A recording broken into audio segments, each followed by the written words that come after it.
It's going to be a little noisy on this live stream. There's a road, a couple roads behind me, and people walking all over the place, and there's a TV that's a little bit on. So I hope you guys can see me, and I hope this video finds you well. This is what we got in the back. Some beautiful trees, people moving around. So that's the back.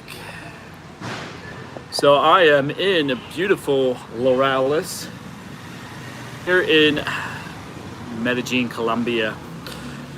So I want to talk about Fit 24. Fit 24, Fit 24. It sounds like a fitness movie or something, right? You know, fitness goals, but I'll guarantee that it's better than that. Fit 24. Okay, so let's go back in time a little bit. I've been explaining for years that how this is going to go down. This is before the spot Bitcoin ETFs. This is how it's going to go down. It just looked like everything was just lining up perfectly. And this was when Bitcoin was around $25,000. So I predicted that everybody will start buying in well before the spot Bitcoin ETFs, and then ramp it up when we get closer to the actual spot Bitcoin ETF being approved in the United States. So this is what I predicted: spot Bitcoin ETF being approved. We have the Bank of International Settlements that will be telling the central banks of the world to be buying Bitcoin and stable tokens and that type of thing, and crypto. So in order for that to happen, crypto regulations need to be clear. So I said that we're going to have clear crypto regulations before 2025. We're going to have the spot Bitcoin ETF before 2025. We're going to have the presidential election, which Trump will probably get elected because they want to juice this puppy up and then blow it up. And then a new system we're going to come in, and Bitcoin will probably be a part of that new system. And I've been saying for months now and years that you're gonna, the rich know how to play the system, and they know all the rules, and they know what's going on. So it made sense for me that whenever we get into a hot bull market, they're going to be buying about a year before the hot bull market, and then they'll be juicing it when we are in a hot bull market, and then they'll dump on us, rug pull, and pull all of our money. So for me, it wasn't really that difficult to understand how this is going to play out. Also, when we're talking about investments, iterations are a big part of that. So when we talk about investments, we have to think about, okay, there's really just two things that honestly we care about. Are we going to grow our money? And at what rate we're going to grow our money? How long is it going to take for us to grow our money? Is it going to take, a couple days, couple months, couple years? And in the crypto space, normally people, they're very immature when it comes to investing. They want things now, no delayed gratification, and all that type of thing. So those of you who realize like the iteration could be 2 years. I believe that we're still in crypto spring, but with the regulations and all that, it's always been that the halving is another thing, throwing it in perspective. The halving, it's always 6 months after the halving, we have a hot bull market start. So for me, it was time is of the essence for Bitcoin, that you need to have Bitcoin. I agree with Bitcoin, British Bitcoin, Bitcoin hodl, or whatever he calls himself. I agreed with him that, do everything it takes to get to 1 Bitcoin, because in the future, you're not going to be able to even be close to that opportunity. And if you're already at 1 Bitcoin, try to get more Bitcoin, but never give up what you got. So I know so many people. Unfortunately, I know so many people that had over 1 Bitcoin, that had 2 or 3 or 4, and they sold it all. Or I know my one friend, he had 1 Bitcoin, and he dumped it all. He dumped it all in the last bull market, and he didn't buy anything back. And now, like I said, he could have bought at least 2 Bitcoin for what he sold the 1 Bitcoin when it dropped down to 15,005. But now, he pissed away the money. Now he'll never have 1 Bitcoin again, and now he doesn't even have any Bitcoin. And most people are in that category, that the early adopters or the innovators. You can even put me in that category. I had to pay so much taxes in the last bull market. I had to sell a lot of my crypto, and if I would have just held on to that money and then bought the Bitcoin back and then waited, I could have paid back the IRS and still had like 3 Bitcoins on top of it. But unfortunately, it happens like that. But I still am proud to say that I have over 1 Bitcoin. I'd rather die than get rid of that Bitcoin. I'm very proud that I have over 1 Bitcoin. I had a lot of Bitcoin at one point, but shit happens. And also, there's so much propaganda, and we talked about this in the past as well, that there's so much propaganda out there, it makes you convince yourself, and you talk yourself out of the crypto that you have. And you with these type of stupidity, like, oh well, it's all a scam, it's all bullshit, whatever, and then you believe in it, and then you get rid of your crypto, and then you never buy back in, and then everything doubles and triples and 10x's, and then you're stuck. Again, I'm going to tell you guys this again, for the 3 of you that are going to see this probably within the next month, or the 3 of you that see this in the next year or 2 or 3 years, or I don't know, maybe this will age well, and maybe a bunch of people will look at it. You got to get Bitcoin. The inflows of cash for Bitcoin are insane. There is no Bitcoin in the past. There's barely any Bitcoin now. BlackRock and Fidelity, it gobbled up 500,000 Bitcoin. The halving cut the reward in half. I mean, there's like 10x the demand on Bitcoin than is being produced per day. Bitcoin is not supposed to be for the rich and powerful. Bitcoin is supposed to be for the regular person to be able to make it in this world. Unfortunately, people aren't paying attention. They don't even have $20 worth of Bitcoin. I'm going to tell you, when 1 Bitcoin is $1 million, and and instead of selling your Bitcoin, you'll be able to gain interest on that, and you'll be able to live off the interest on just 1 Bitcoin. It's going to be, for those who have it, are going to be life-changing. You're going to be living in compounds. I'll probably be living here in, I don't know, Medellin or somewhere here in Colombia. But by the time Bitcoin explodes, I'll have a hell of a lot more Bitcoin.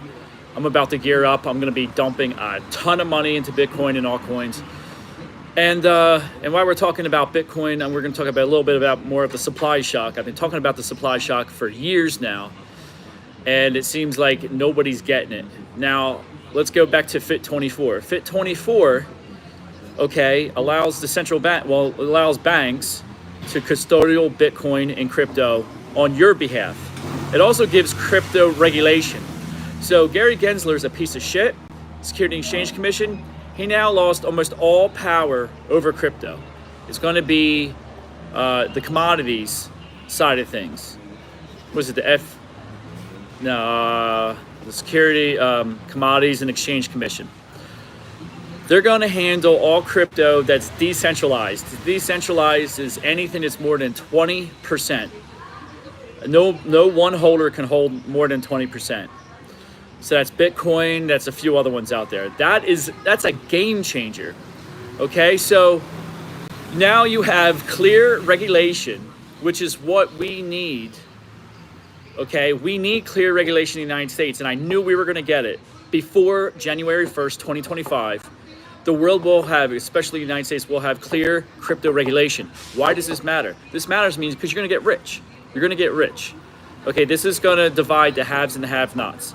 And crypto is still, nobody is in crypto. Nobody cares about crypto. You ask your mother, your father, your brother, your sister, your cousin, you know, some bum on the street. Nobody understands or even knows what crypto is right now. So that is going to change after January 1st, 2025. This is going to be an evolution. The iterations are probably another couple years. All hell's going to break loose. I don't know how else to say this, but you need to have a sense of urgency in the sense of, like, you need to get this shit done. Even a quarter of a Bitcoin is going to be life-changing. A tenth of a Bitcoin. I mean, Bitcoin was what, 53,000, 54,000 a little bit ago. So a tenth of a Bitcoin is like 5,400. Well, now it's it's $7,100 now for a tenth of a Bitcoin. You're losing the time. The iteration on this is faster than you think. You do not have the amount of time that you think you have in your life. You don't have enough time. You don't understand. You think you have all the time in the world to get married. You have all the time in the world to have children. You think, you know, you're young and you're like 35 and you think you're young. I'm telling you, you're fucking old. All right, you're old. And when it comes to crypto, everybody is just lazy and dragging ass. And that's why normal people are normal and the rich are rich. Because the rich, the only thing they do different is they pay attention and they act. And they try to understand on the basic way. This is real simple. You only have a finite period of time for Bitcoin and for cryptos. They're all going to take off. Now, you got AI tokens that are going to be taking off crazy. You have the gaming crypto. Come on, man. Those of you that live in the United States, how many fucking people do you know play video games constantly that are in their 20s and 30s? The young guys, they don't do shit. They don't go outside and play football or anything. They play video games. They don't talk to women. They're like asexual. They live in their basements. They make their money. They pay, you know, some food bill for their mommy and daddies, and they fuck off their money. That's pretty much what they do. They don't do nothing, but they play video games. So metaverse is going to eventually be effing insane. You're probably going to see a $500 billion market cap, more, I think 10x from here and all that shit. So let's also keep it in perspective too. As Bitcoin goes up in value, people are like, well, I can't afford that. And they're going to go to the next best, to the next best. And it's called a cascading effect. Okay, so I've been telling you guys this for years. Okay, I've been in crypto since 2016, flirted with it before 2016. Everything that we talked about in 2014, 12, 11, you know, is now coming true. You will see a $1 million Bitcoin. You will see a $50,000 ETH. You will see crazy valuations for these cryptos. You haven't even seen, again, you haven't seen the true price. The true price of cryptos are not calculated in. They're not calculated in. This is something that's like every day it bubbles up. It looks like, okay, it drops down 10%, it goes up 5%, goes up 100%, it drops down 50%. I know it looks like that. But in reality, what you got to realize is when you see the price fluctuations, it's what you're seeing is people who, for example, they'll want to flush people out. So people will sell a large amount of Bitcoin, drop the price, scare you out of your Bitcoin, and then gobble up all their Bitcoin plus your Bitcoin at a fraction of the price. Grayscale was dumping for months, for what, like weeks and weeks. They dumped the price off, and you guys decided that you're going to sell, and the bull market is over. You guys got scared. They bought your Bitcoin on $55,000 from $75,000. They stole all your crypto too, because a lot of crypto dropped 20-30%. They snatched up all your crypto and all your Bitcoin, drove the price right back where they dropped it, and now it's now in the hands of a few people. Crypto will siphon from the bottom to the top. Everybody has a price. You should not have a low price. You should, like I said, for example, LCX token, I bought at 3 or 4 cents. I told you guys, you know, I fucked up. I was supposed to buy 100,000 of them at $3,000. I only bought like 30,000, around 30 grand, 30,000. I think it was like 35 cents now, you know, so that's easy money. That's a 10x on your money, man. $3,000 into 35,000 if I would have done it right. But I spent literally $900 and it's worth like almost $10,000 now. I didn't do bad. The damn thing's going to $1 and over $1. Okay, so, and it's still cheap. So if it's 35 cents or something and it goes to $1, that's still a couple X on your money. It'll probably do maybe $1.50, $2 probably. You're gonna see I probably don't even understand how much money is gonna come in and how this boom bust cycle is not gonna be like anything else. It's gonna probably be like a little bump in the road, because as Bitcoin goes up, it brings everybody else up.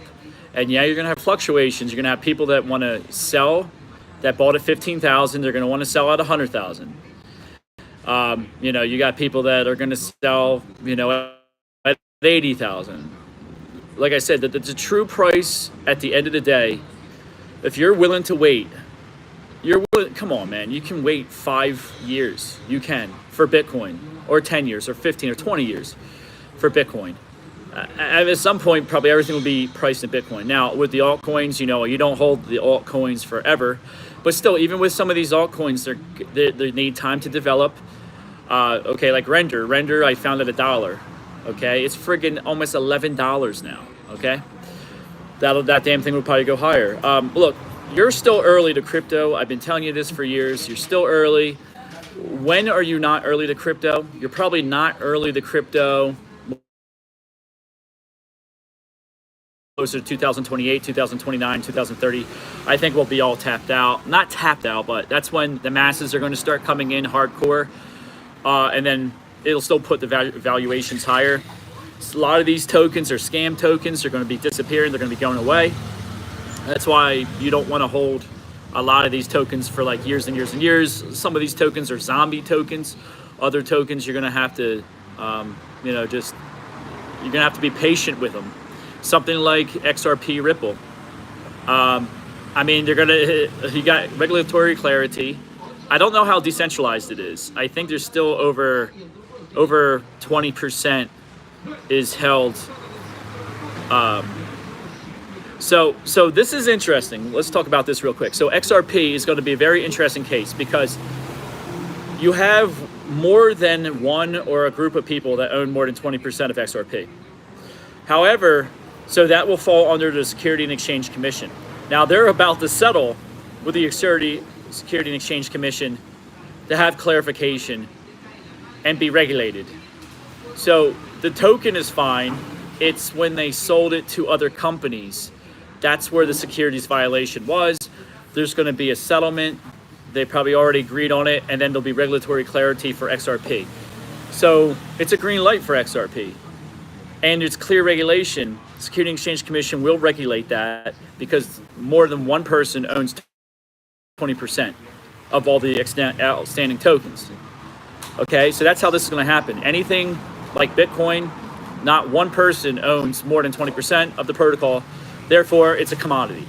And in the future, so for an example too, there's a possibility, a lot of these other tokens, now that that's the clarity, they're going to start dumping their tokens off into the market, let other people accumulate it, so then it follows. So it doesn't fall under the Security and Exchange Commission. But also now that we have clarity, that means a lot of these tokens are going to be gone. They're going to be gone because they're going to be labeled securities. They're not going to be able to decentralize quick enough. And they're not going to have enough money to fight. So they're going to be disappearing. So this is a very interesting point in time that, you know, a lot of these meme tokens might be disappearing. A lot of these other cryptos might be disappearing. And now as they disappear, all it takes is a couple of people to lose some money in some of these tokens, and they're going to be like, oh shit. And then they're going to dump it all and then buy the tokens that have regulatory clarity. So do you see the logic there?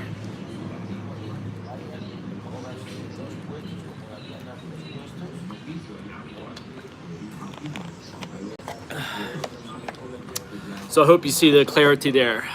Look at this beautiful tree behind me. I love that tree. I've been looking at that tree for years, my friends. Years. I've been coming here for years. That tree is like hundreds of years old, by the way. So,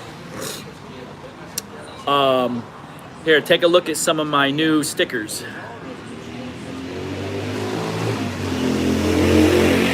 So, Crypto Cloaks, he makes stuff out of a 3D printer. And I bought a couple grenades off him, little Bitcoin grenades. They were special edition, Max Kaiser, El Salvador. I'm starting to try to collect like early Bitcoin, artwork and shit like that. I'm trying to get, the culture, the early culture of Bitcoin and how we are. I'm trying to, buy it and accumulate it, because I think like 20, 30, 40 years when I'm old, it's going to be awesome. Everybody's going to be like, wow, you were around when, when Bitcoin just came out. Because this is going to transform the world. And, it's little things like that. I remember a long time ago, I could have got one of those digital Bitcoin like coins that had like a secret key in it, and it was like preloaded with like 1 Bitcoin or half a Bitcoin or 10 Bitcoin. Yeah, I remember them, and Bitcoin was like a few $100s. But as soon as I was about to buy it, they made it illegal, and I didn't know where to buy it. So, but yeah, man. So I'm kind of trying to go back in time a little bit and realize like we have a crypto and we have a culture, an artwork culture. So I want to start, developing this shit as well. I'm gonna start making some shit. Eventually, I will. Sooner rather than later. But yeah, Fit 24 was passed by the House, passed by the Senate. The president is, so supposedly they're not happy with it, but they're not going to veto it. And like I said, let's talk about the custodial of banks. So 2 to 3 years, I think it's like, wow, holy shit, it might be 5 years ago, 6 years ago, they actually had some clarity that the banks can be custodial for crypto and Bitcoin. But with Fit 24, part of it was to allow the banks to, again, officially be a custodial of your crypto or Bitcoin or something like that. I have to read the bill, but I just thought that was really interesting. Like we're getting some really good clarity. The power is going to the commodity side, who will supersede it. And there's clear regulation. And I think the president already passed it, or he's going to. So that's the only good thing I can say about Joe Biden if he passes it, which he said he would. That's the only good thing I see coming out of the Biden administration is clarity with regulation with that. And also, XRP will have its own regulation, and it will be under the Securities and Exchange Commission. Which is good because, XRP is the banker's coin. It's going to improve upon SWIFT. It's going to be an augment to the world's reserve currency and how money flows around the world. We all knew where that was going to what was going to go with that. I mean, you have the Rothschilds that are heavily invested in XRP. As well as like MicroStrategy stock and George Soros, all the big, boogeyman names are all in the XRP, all were in Bitcoin back in the day, and all the information is out there. So, for me, it's not really surprising at all that, this is what's going to happen. But like I said, I could see it is for years. And I predicted this, and I've been telling you guys for years, how 2024 is going to look, how 2025 is going to look. 2024 is everybody started buying a year, towards the end of 2022 to the beginning of 2023. That's when everybody started piling in. The smart money started to really jump in and buy crypto. because over 1 year, okay, this was the timeline, and this is all the shit that's going to happen that allowed me to buy as much crypto as I possibly can. And I'm going to say it again. I said it earlier in the stream. So I said this in 2022. I said, you're going to have, in 2024, you're going to have spot Bitcoin ETF. You're going to have the halving. You're going to have the presidential election. You're going to have the Bank of International Settlements in January 2025, part of what, Basel III? Which also, Basel III, which is really cool about that, is they're starting to push through the House and the Senate clarity on Basel III and how the United States is going to. All right, so let's talk about Basel. I think it's called Basel III. Yeah, it's Basel III. What's cool about Basel III is Basel III, the United States is clarifying how they're going to implement it. And when you read about Basel III and all, you know, tier 1 assets, tier 2 assets, gold is a tier 1 asset. That's why everybody's piling in on that. It's treated as money, like currency, like paper. Okay, and a part of Basel III is clarity for cryptocurrency, stable tokens, and that type of thing. And the Federal Reserve, the Bank of International Settlements supersedes the Federal Reserve. And the Bank of International Settlements orders its member banks, which is the Federal Reserve, to acquire Bitcoin on its behalf. You know, part of it's about $3 trillion, $2 to $3 trillion in tier 2 assets, which would be like a Bitcoin as of right now. I think in the future, Bitcoin will be a tier 1 asset. It'll be right up there with gold, and you know, and that's how it's going to be treated, as a tier 1 asset. Right now, it's just a tier 2 asset, but a part of Basel III and the clarification. So it's not just, see, they got to have in the United States crypto regulation, and they have to be, and they have to have Basel III requirements, because they all have to get this shit done before 2025. Unless they extend it out, they got to have all their shit done by 2025. That's the mandate that the Bank of International Settlements has on all the member central banks, which means all the governments, which is like 220 of them. Europe, Asia, Africa, Australia, and nothing in Antarctica yet, but you know, all the continents. So the world is going to get onto this new system. Basel III, in conjunction and coupled with crypto regulation, which we just have, it all has to be implemented by 2025. And then what's going to happen is we're going to have crypto regulation, Basel III implementation, accumulation out the ass, and we're already having accumulation out the ass. And it just equals sky high prices. So you should be, generally speaking, a net buyer, and you shouldn't be taking profit. You know, that's my financial opinion, is not to take profit and just to buy good stuff.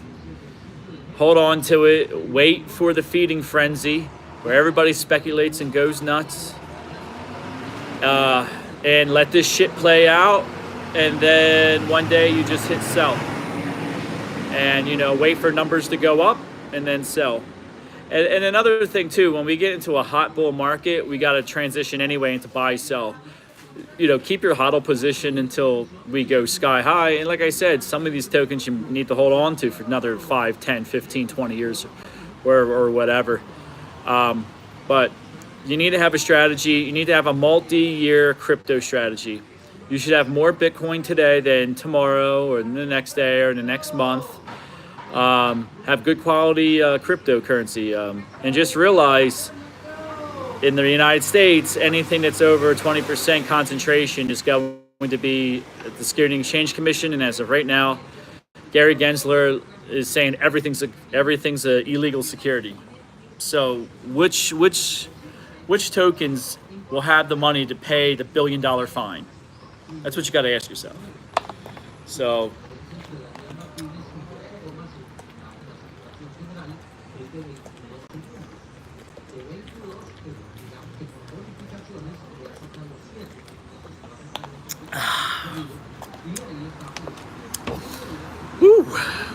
yeah, I did my 4-mile run and my 1-mile walk. And I'm thirsty. So that's pretty much cryptos in a nutshell. Those of you who are just not paying attention, not buying anything, I feel sorry for you. You need to do, look, just be in action, man. You guys got to be in action. I don't care. Just have $10 more Bitcoin this month and next month. If you got $50 a month or something, I mean, just do something for a little bit for Bitcoin. Just do something. And like I said, take a risk on some of these altcoins. That's all I can tell you, my friends. I mean, I don't know what else to tell you. And try to get remote work. If you get remote work, then you can live in places like Colombia, where it's pretty cheap. I can live here humbly for probably like $800 or less a month. So in 10 months, that would be like $8,000. So I have a friend that's in Barranquilla. I was told that rent is $350 a month, about $100 for electricity, food, whatever, and you're looking at probably like $700 a month.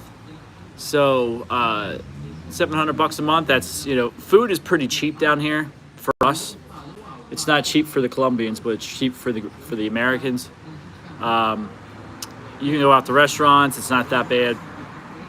Living conditions isn't that bad either. And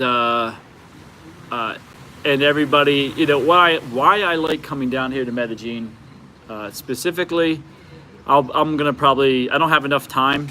I'm gonna be traveling overseas soon, so I'm only gonna be here for about a week and a half, 2 weeks. But why I like countries like Colombia, there's more love here. There's more love here. You don't need to understand the language to feel it. I walk past women here. They smile at me. They're friendly. I walk past other people. They smile and all friendly. It's not like all this sad face, all this depression. And this is a poor country too, and people are still pretty chill. If you follow the rules, you won't get drugged, that type of thing. I don't know. It's pretty decent in that way. When I'm back home in the United States, it's just nothing but hassle. There's no love. You don't come in contact with anybody. You're always in your car or something like that. You're in the gym. Nobody looks at you. Nobody talks to you. You got these stupid women that just want to record themselves half naked, and then when you look, you're a weirdo. It's like, well, screw you. And but it's more chill here than definitely like millions of times better than back home. So, it's something to think about. Yeah, it has its problems here, but I don't know. It's just a hell of a lot better. I can think, I can study, I can be positive minded. I can eat healthy. I'm always walking around. So I'm losing weight. I'm getting healthier. It's a good place to be. Hold on one second.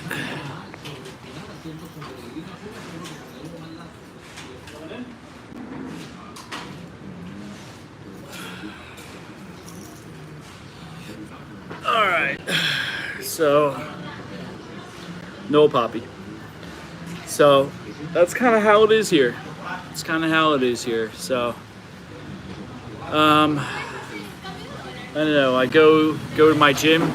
My gym's like $20 a month, and it's a pretty good, nice, clean gym. So that's kind of what's happening. But yeah, that's really all I have to say now. I'm gonna go take it down a little bit. I got up at 5:50, which is 6:50 on the East Coast. Tomorrow I'm gonna get up at 5. I want to start getting up early and start running and all. And yeah, I'm like roughly 9,000 feet, I believe. So when you run here, there's less oxygen, and it's harder to breathe when you run. So, but yeah, tomorrow I'm gonna get up early and run again, and that's kind of how you do it. You know, you just gotta live life and try to be healthy and just move forward and just do what you can. And don't look back. Don't look back at all the crypto you could have had and all this other stuff. Don't look at it. You're still early for crypto. You know, you can still fix all your problems if you start today. And with that, I'm gonna let you guys go, and I'm gonna go take it down. And I don't know. I'll come back at you with another one. Late.